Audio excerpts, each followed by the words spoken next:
All right, what's good, y'all? It's Young Swift here, the basketball connoisseur. Today we're going to be looking at, can Russell Westbrook fit alongside LeBron and the Lakers?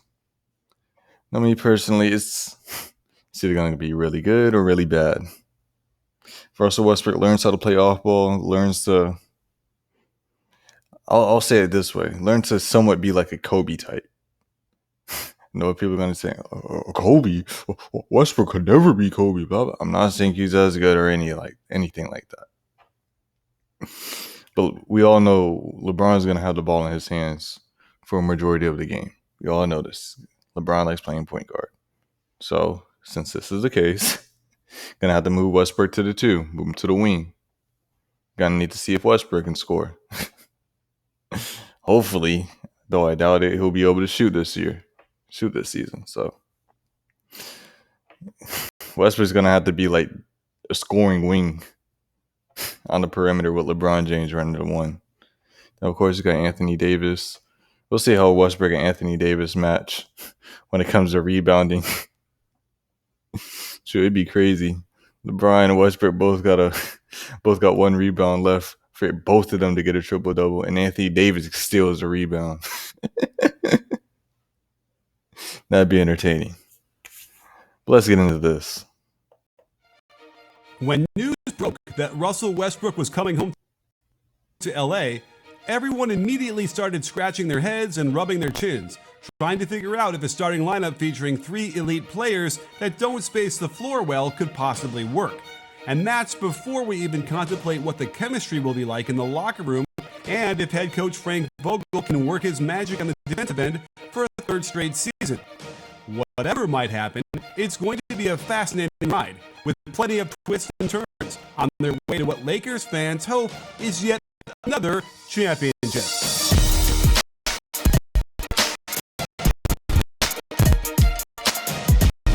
While Russ is still an ISO player, it's clear he had to get a back seat when LeBron is in the game alongside him. We saw Schroeder got 2nd most ISOs just above AD last year, and This is crazy. Got LeBron James ISOing 31% of the time. Like LeBron is not an ISO player. When he ISOs people, he's gonna put his shoulder into the person and back them down. That's basically where most of his ISOs are gonna come from. Because LeBron isn't gonna beat somebody. Now, has he done it before? Yeah, he has beaten people off the dribble before. But majority of the time, he's not gonna beat somebody off the dribble. Anything, he's gonna beat someone because he's bigger than them, put his shoulder into him, bully ball. So that's high for LeBron. I didn't know he had a 30% isolation now. And the vast majority of them were when LeBron was on the bench.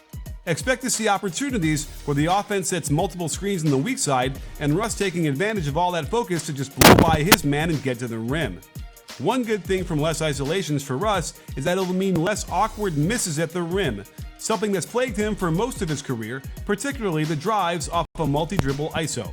A lot of these Westbrook can players finish like Anthony too. Davis on the court with him, some of these misses can turn into secondary assists when the rebounds get cleaned up and sent through the rim hard. That's 5 straight misses. That's tough from Westbrook that you could evidence make. of Russ being able to play off Bradley Beal in Washington, which is really when he's at his best, letting another star initiate the action, suck the defense in with their gravity, and then kick to Russ on the wing, where he can be devastating from this angle while attacking closeouts. Now, here's a fact. I don't think most people know this about Westbrook. When it comes to Westbrook, as a spot-up player, now I'm not going to say a spot-up shooter, but he's still pretty accurate now, at least from spot-up. As a spot-up player, or his points from spot-ups, rather, he's, like, very good. He's rated high. Like, he goes from, like, excellent, very good, to good. When you rank all the players in the league, Westbrook is up there when it comes to spot-up. Or no, people are going to say, there's no way, bro. There's no way. He's Westbrook. You know he can't shoot. Well, yeah. But when Westbrook's attacking closeouts, or even just catch and shoot jump shots, he's pretty accurate. So you got to give Westbrook credit for that. You can expect Westbrook to get a lot of opportunities from kickouts from the low post, something he's never really done before, so it remains to be seen how well he'll adapt. The Lakers utilize LeBron in the high post a lot, with a split in the corner between Schroeder and AD. This should get him opportunities to attack when the defense is drawn to the cut by Davis, but it does require Russ to set good screens. I imagine this will be the smoothest part of his transition, as long as he's willing to take a second or third seat and let the game come to him. Plays just like that, Westbrook. In the pick and roll department, Russ struggled mightily last year, having to take a backseat to Beal and not get as much spacing as he did in Houston, where he did much better. The problem is, it doesn't look like the Lakers are going to provide much spacing with shooters in this roster. MALIK Monk had an amazing year-over-year improvement, but is that sustainable? Wayne Ellington is a solid shooter that will provide some much-needed spacing for the Big Three, and Carmelo Anthony has only 2 seasons in his career above 40% from 3, including last year, but he did shoot only 38% on his catch-and-shoot threes. So, Wayne Ellington, MALIK Monk, this is your time. Y'all want to earn a big contract? Become elite shooters and showcase that regular season and in the playoffs. Don't just be a Joe Harris and not show up when your teammates need you. This is MALIK Monk's and Wayne Ellington's time, man. Because if they become knockdown shooters, that's really what the Lakers need. Some very good knockdown shooters. Lakers will be straight. They'll be straight. The reason why I didn't mention Carmelo is we all know Carmelo's getting old. And even if Melo's hitting these threes at a high clip, even if he is, as many points as he's going to put up, rather, he's going to get those points coming right back on him on defense. Like, people are going to keep blowing by him, getting easy layups. However many points Carmelo puts up, that's how many points he gives up. So expect the lane to be clogged as defenses dare everyone else to shoot the ball in an effort to shut down Russ, AD, and LeBron. I don't think it's going to matter on a lot of possessions, though. LeBron is too good at controlling the action and setting people up. And it's exactly the same kind of control you have when finding tickets by using SeatGeek. Not gonna lie, that was a smooth transition, but yeah, we're skipping these. Ball screen for him there. So close to the hoop puts enormous pressure on the defense, and if it's AD screening for him, expect a ton of easy buckets. Another potential pitfall is Russ's propensity for turning the ball over. Of course, this happens to everybody, particularly when you handle the rock as much as Russ does. But even adjusting for that, the volume and, more importantly, type of turnovers are very problematic. Now look at this here. This, of course, everyone knows this, but right here, that's 3 plays in a row. All these turnovers were caused by Russell Westbrook. You know, people are like, caused by Westbrook? What do you mean? I'm saying that Westbrook had control of not turning the ball over. It's not like the defense was playing anything spectacular. It's just him going too fast for the most part, trying to force a play that isn't there. All Westbrook needs to do is slow down. And I know it's going to be hard for Westbrook, but if he can somehow just slow down and change pace, shoot, he might be like a top 5 point guard ever if he was able to do that throughout his career. Because a lot of these are just like easy turnovers. Just making dumb passes.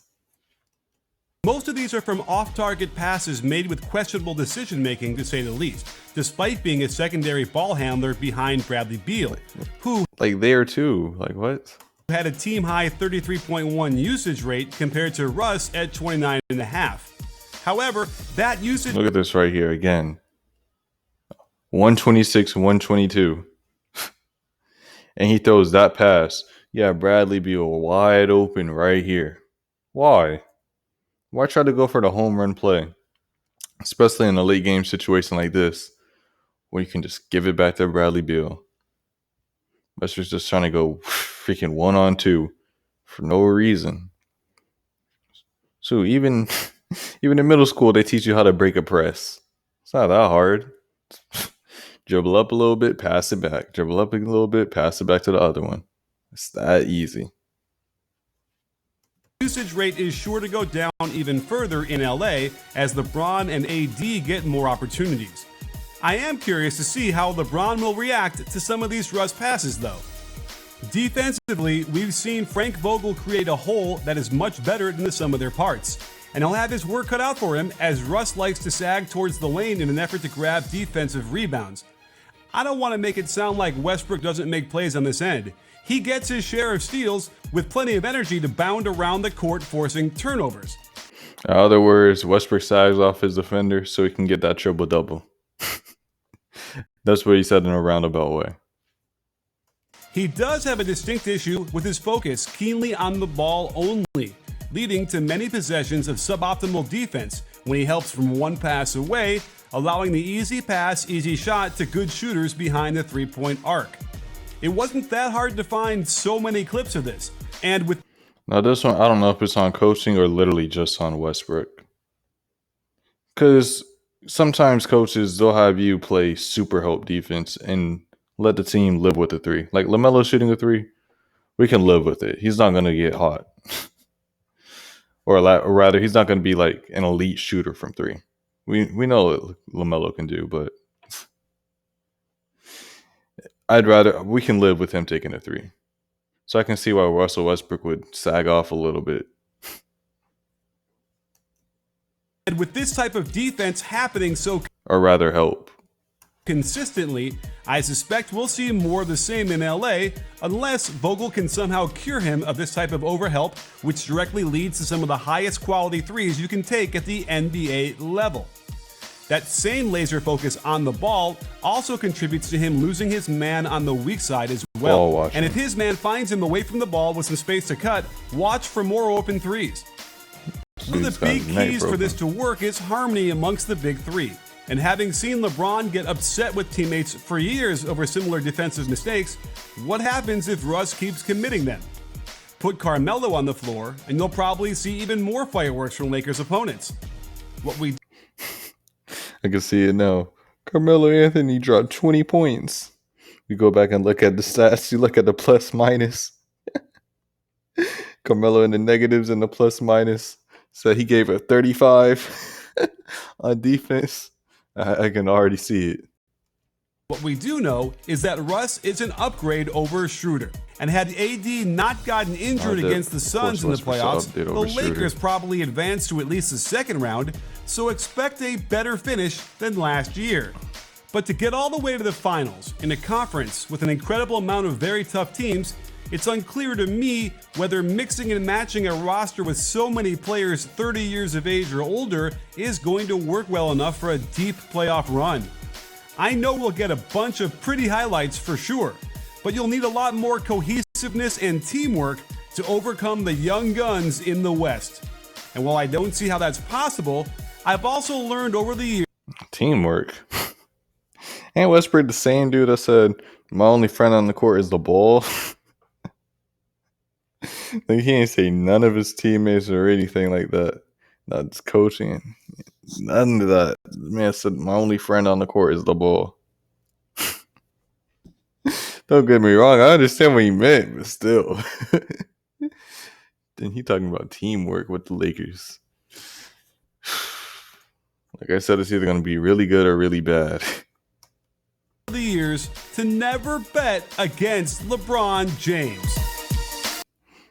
Never bet against LeBron James. You can always bet against LeBron James. As long as LeBron doesn't feel like he has enough help, he'll quit on you. If LeBron does not feel like he has enough help, he'll quit. So that's all you need to do if you really want to beat LeBron. But anyways, we'll see the season how it goes with Russell Westbrook. See how he fits with LeBron. That's it on this one.